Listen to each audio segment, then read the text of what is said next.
Dobrodošli na kanal Moji recepti.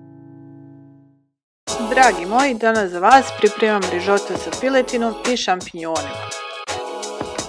Ovo je jelo koje ja često spremam, jednostavno je za napraviti i ne zahtijeva neke precizne sastojke. Količina piletine i količina šampinjona zavisi od vašeg ukusa i od vaše želje. Nakon što smo zagrijali ulje na visokoj temperaturi, dodati piletinu, promiješati i prepržiti. S obzirom da ja ne volim kombinaciju luka i piletine, ja luk ne stavljam u ovaj rižoto. Ukoliko vi luk volite, onda ga dodajte prije piletine, znači na samom početku se prvo preprži luk. Vi možete ovo jelo praviti i bez piletine i samo sa šampinjonima. Kada piletina pobijeli sa svih strana, dodati šampinjone. Ja preferiram zlatne jer su ljepšeg ukusa i aromatičniji su od običnih šampinjona. Vi možete koristiti neke druge gljive.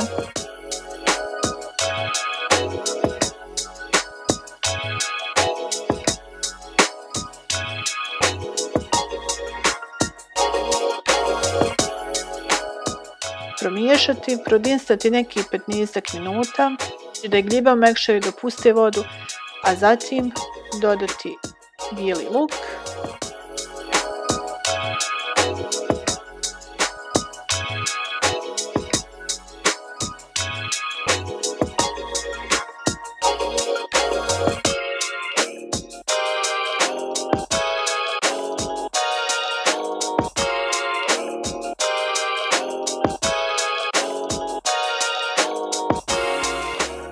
paradajz pire,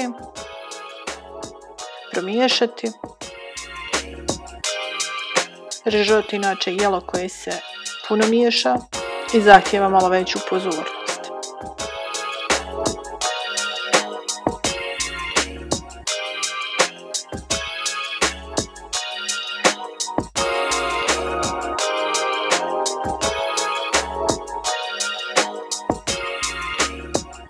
Dodati rižu, samo pazite da se ne doda previše riže i kratko je prepržiti dok ne postane staklasta.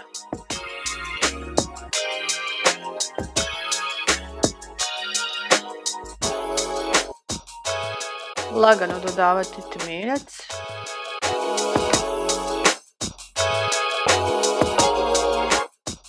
Količina temeljca zavisi koliko je potrebno riži da se skuha, zato se i dodaje postepeno i manje količine, da se riža ne bi prekuhala. Ukoliko vam zapali temeljce, vi možete slobodno dodati vode. A smanjiti na srednje jaku temperaturu, miješati, paziti da se riža ne zalijepi za posudu koju pravimo rižoto. Ja volim inače wok da koristim, pošto mi je najpraktičniji za pripremanje mnogih jela, ne samo rižota.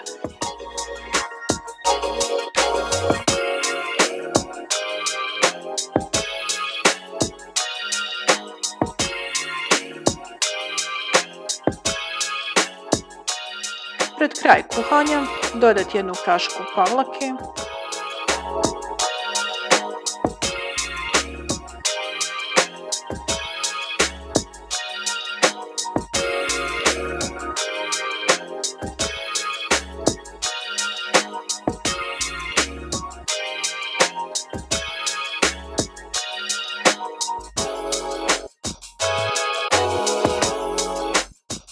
posoliti i pobiberiti.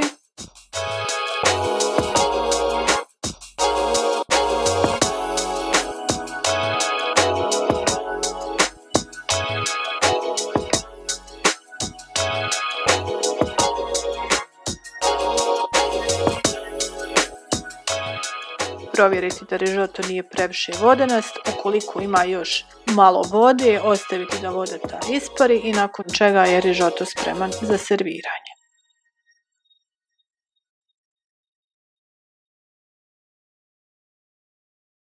Prijatno!